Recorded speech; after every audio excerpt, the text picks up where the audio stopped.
So who helps you? Isn't that next? Yeah. Yeah. Yes. Who helps you? That's it. Who helps? By the way, we have a platform that helps people. It's the hardest thing we've noticed for people to actually ask for help. People love giving help. That's the shocking thing. But people don't ask for Interesting. help. But what's your take on it? So who helps you? So the way that I think about this is you have 4 ways you can let other people know about stuff, right? So you've got one-on-one, and then you got one-to-many. It's people who know you and people who don't. And so one-on-one to people who know you is warm outreach. So you just text your friends, you DM people, you email, you call, whatever.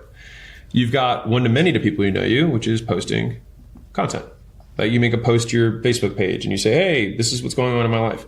One-to-one to people who don't know you is cold outreach. So that's cold calling, cold emailing, cold whatever. And then you've got one-to-many to people who don't know you, which is paid ads. And so these are the only 4 things that any one person can do to let other people know about their stuff. You can talk at events here too, similar things. Oh, yeah. Yeah, totally. Yeah. And so once we know this is how we advertise to anything to get customers. Then it's like, okay, well, we do the exact same process to get employees. And so you need a team that's going to help you. And so in the beginning, a lot of times you start by reaching out to people you know and saying, hey, friends, family, do you want to help me with my business? And then you probably make a post and say, hey, I'm hiring. Anybody who knows anybody, please make the introduction. And then you start running ads on job boards and saying, hey, I've got this great thing. Please apply. It's great. And then when you get more advanced, you start headhunting and you start looking for people who are really good at that thing. And these are typically, in my experience, these are the highest value and the hardest.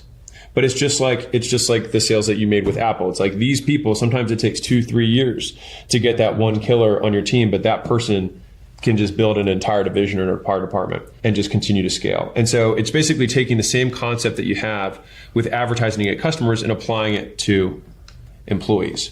Now, I have another framework if you're good with it. Yeah. So you've got lead gen, how you get customers, right? And then you've got nurture, and you've got sales, and you've got onboarding, and then you've got retention slash ascension. All right, so you retain them and you upsell them. Okay, cool. A lot of people, at least in business, understand this pipeline, but they don't know that they already have all the skills. Just like all the things that you do to currently cut customers, you already have the skills to advertise to get people to help you out.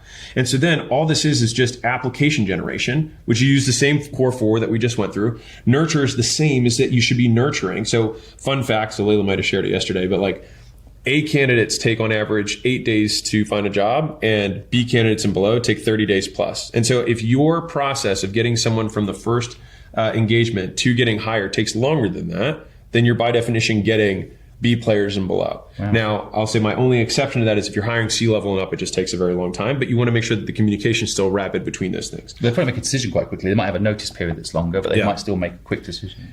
And so the application nurture here is that a lot of smaller businesses they should be honored to work for me. They should be calling me. I'm going to put 100 steps of friction. It's like, well, okay, you're just going to get fewer applicants. Well, like you say, won't get A players. You won't get B players. They just don't want to deal with it. And so sales, this is the interview. And so if a lot of people are like, well, tell me why you should work for me. That really only works for low-level individual people. At a certain level, you're selling them just as much on why they should work for you as they are on them. And that comes with talent, because the higher the level of the talent, the more options they have. I'm not saying, I know you know, but I'm just saying. No, it's so this thing, I don't want people to miss it, because a lot of people don't understand when they're recruiting, they're selling. And I work personally so hard to get good people. It's the hardest job.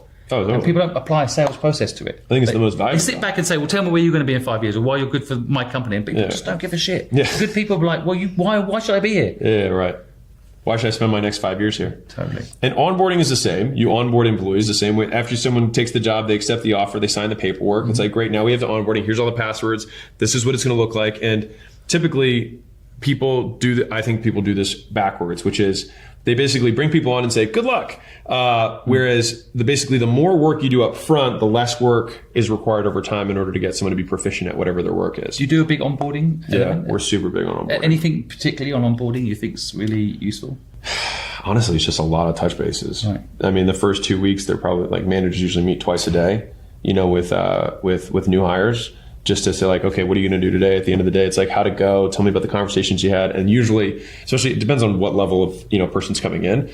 Anybody who's maybe director level and up, they're going to talk to all the directors across the departments. They're going to shadow a lot of people, because we want them to get a very good idea of a holistic understanding of the business, so they can understand where and why their work makes a big impact. And then finally, you have the exact same thing, which is retention and ascension, which is, how do I keep good talent? And then what's my career path for them, so they can see their vision of what it's going to look like in 5 years. It's like, listen, we're bringing you in a director, but long term, we'd love to have you as a CRO or a VP of this whole division or something like that. And these are the requirements. This is what you would have to do in order to move up there. And again, we try and define things by behaviors. So if you're doing all of these activities, then you will, by definition, be this role. And so our way of promoting, at least at acquisition.com, is we want people to just start doing the role, and then the title feels obvious, rather than, hey, I want that title. Okay, here's the plan. I'd rather you just go do the next role. And then everyone's like, well, yeah, he deserves the title. Like, so everybody else is already bought in because you're already doing the job anyways. And I think it's